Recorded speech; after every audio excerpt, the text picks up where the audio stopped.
What is going on? Whew, man, if you're a guest, welcome. My name's Rob. I'm so glad I want to meet you after the service. But can we do something real quick? There's a lot of people watching online right now. And so can we just welcome and say welcome on the count of three? 1, 2, 3. Welcome. Hey, we love you online. Be patient with us. Next week, we're going to have worship online. Don't worry. We're going to have full teaching. You'll be able to watch it on YouTube, Facebook, wherever else you watch it at. I don't know. People smarter than me do all that. But you'll be able to watch it, I promise. Okay? And it'll be really good. Listen, we're in a series called The Greatest. We're ending it right now. This is part 4 of The Greatest. So we've been on a journey this month. First, we looked at, how do you have the greatest dreams? Dare to dream the greatest dreams. Then we took it a step further. If you're gonna have the greatest dreams, then you gotta have the greatest moments.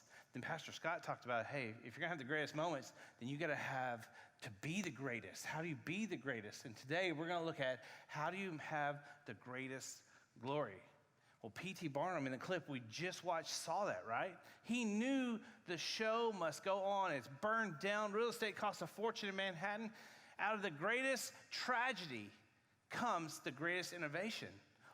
Imagine this. What if the circus is something you have to drive to yourself instead of the circus coming to you? Out of that tragedy, that's the modern day circus that we know. Another thing that he realized that everybody's equal, not the entertainer, not the main act, not the giraffe or the lion or the tall man. They're all equal. They're all equal to the people behind the stage. They all have to go all in for the glory. To have the greatest show, he had the slogan, the greatest show on earth. Well, if you want to have the greatest show, it has to have the greatest glory, right? And it comes by going all in. He knew that. Doesn't that sound like something? It sounds like the bride. It sounds like the local church. Think about it right now. Before many of you got here, there was an army of people setting up, getting preschool ready, getting elementary ready, making sure the worship's ready. The tech team was buzzing around like a bunch of ants. It's not about it's the preacher, it's the staff, it's this. It's all of us playing our part. We're going all in for the gospel. The same thing is true for the church. Last Sunday, Scott talked about it. He talked about student camp. He talked about kids camp.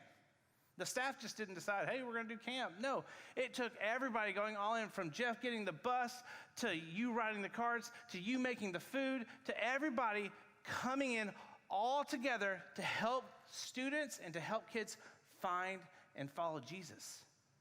And I'm telling you, if you came to any of those events during camp, you saw kids come alive with the gospel. You saw people on their hands and knees being Jesus to your kids, to your grandkids, to your students. That's what Scott was talking about. And true is for us. If we want God's glory in our life, God's glory, we gotta go all in.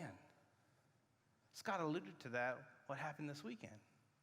But everything we do for a purpose, one purpose. So if you got your notes, write this down. It's for God's glory. God's glory. Everything we do on purpose, for one purpose. It's God's glory. And I just want to give you 2 pieces of scripture that we're going to use as the framework to talk about God's glory. The first one is 1 Corinthians 10:31. It'll be on the screen. 1 Corinthians 10:31. Whatever you do, do it for the glory of God. Now, when we talk about God's glory, just leave that up there for a second. That sounds kind of old-fashioned, right? But what does it exactly mean? What is the definition of God's glory? Well, you go to the end of the book. You go to Revelations chapter 5. Revelations chapter 5, verse 13. It says this. This is the perfect definition. It says this. And then I heard every creature in heaven, on earth, under the earth, in the sea, they sang, blessing and honor, glory and power, belonging to the one sitting on the throne and to the Lamb forever and ever. Leave that up there for just a few minutes. Go back to the very beginning of 13. Blessing and honor. Picture that in your mind. If we're talking about God's glory, what is the definition of it? It's this. Every creature on heaven, on earth, no matter what it is, they're going to call out to God. If it has a breath, if it takes a breath in, it knows God. And it sings blessing and honor, glory and power belonging to the one sitting on the throne, forever the Lamb, forever and ever. It gives God glory. That's the definition. That's what it means to glorify God. That's a big statement. The chief end of every human being on this planet is to do one thing: glorify God. Did you know that? Did you know that's your design? If you're watching online, that's what you're supposed to do. Whether you're watching in your car, hopefully you're not driving, watching in your home or wherever you are, that's your design, to glorify God. God creates us on purpose for purpose. Do you believe it? Do you really believe that? It's simple. It's what it means. Extravagantly, that word extravagant, we go all in. Like Scott alluded to, this weekend, I actually took a video of it. I had to stop, and I thought something was wrong with my phone when I was recording. I had to record it twice. And just watch the clip.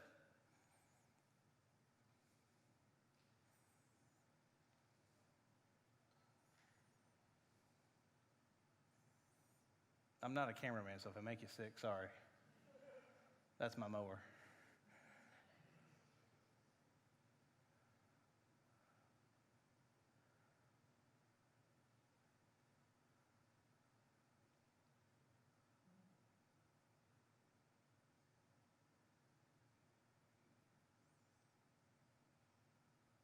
Watch Chris Bennett try to run from the camera. Oh, there he goes.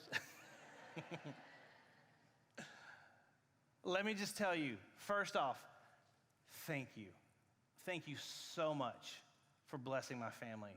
Like, you don't understand. I mean, we've moved quite a bit, and we have 0 family in Oklahoma. They all live in Arkansas, the promised land. This year's football season, we will be undefeated. It's our banner year. I've already bought the shirt. But what you guys did was amazing. And it started weeks before.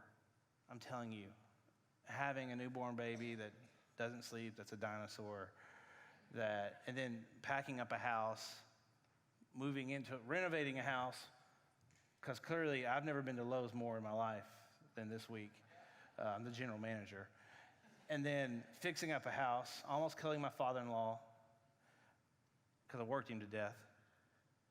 I mean, I'm telling you, thank you. When we were picking up the U-Haul truck, my wife, she had to go with me. She had the baby all wrapped up like a burrito. And someone called her, and she started crying. And I was like, what's wrong? I was like, is it the hormones? What is it, the baby? What did I do wrong? Do you not like this U-Haul truck? What is it? I'm just trying to figure this problem out. Man, you know what I mean? Can I get an amen? Amen. Problem solve it. And she said this. She says, you know the kind of love you get from family, you expect it. You expect it from moms and dads and grandparents and cousins, even third cousins. But, man, from the church, she was blown away. She started crying in the U-Haul parking lot. She said, I've just never felt this kind of love from people that weren't family.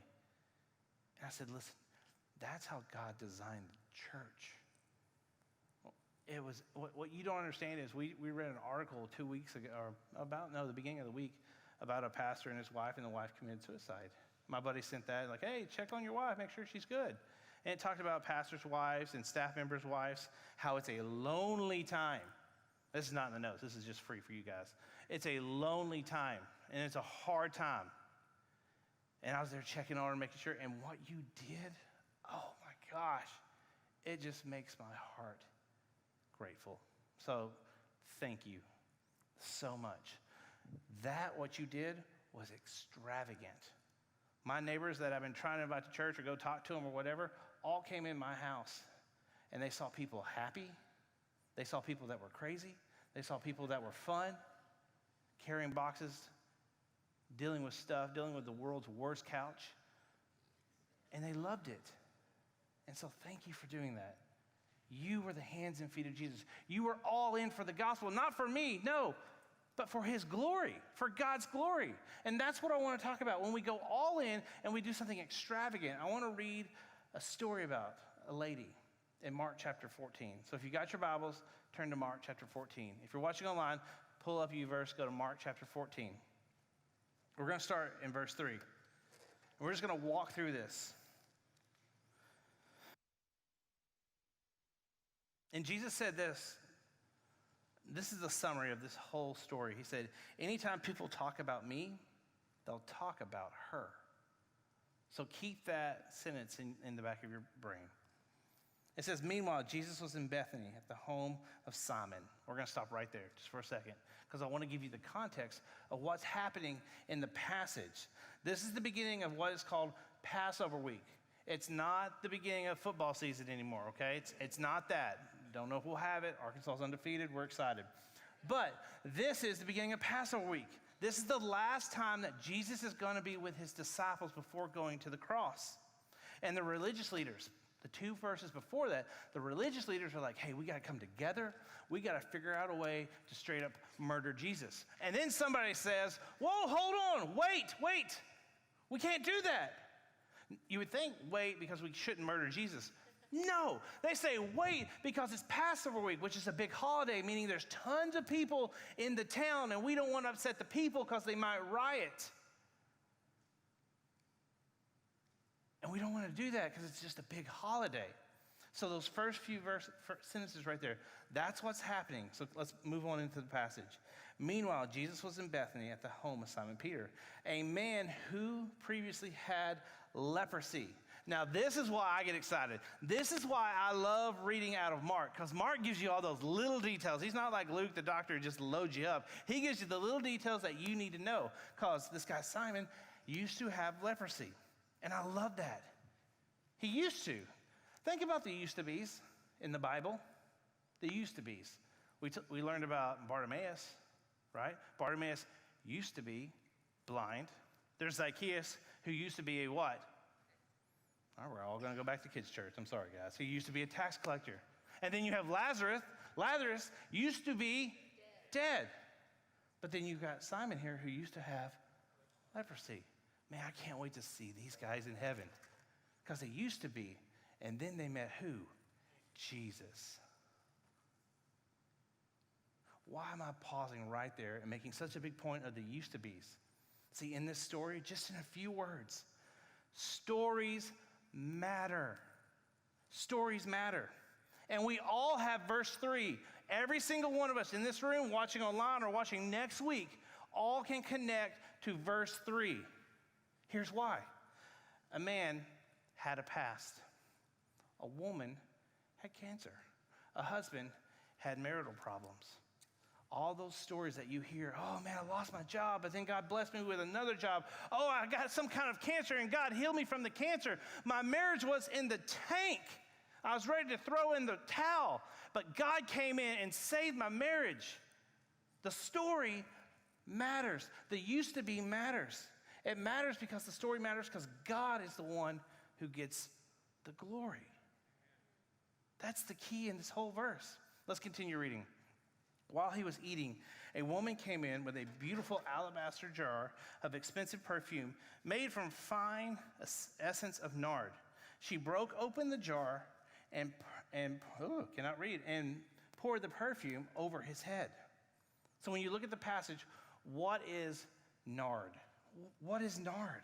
It's the extract from a plant that was very aromatic. It had a strong smell. It's like when you walk by that store in the mall that has all the fragrances. What's it, Bed Bath & Beyond, Body Stink, whatever it's called.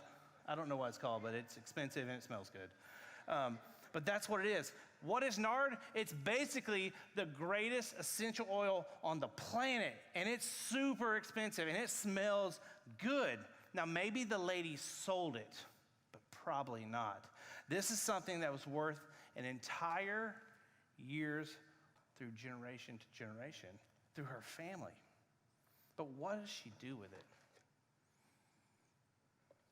She breaks it. Let me just ask you this question before we move into the last part of the passage.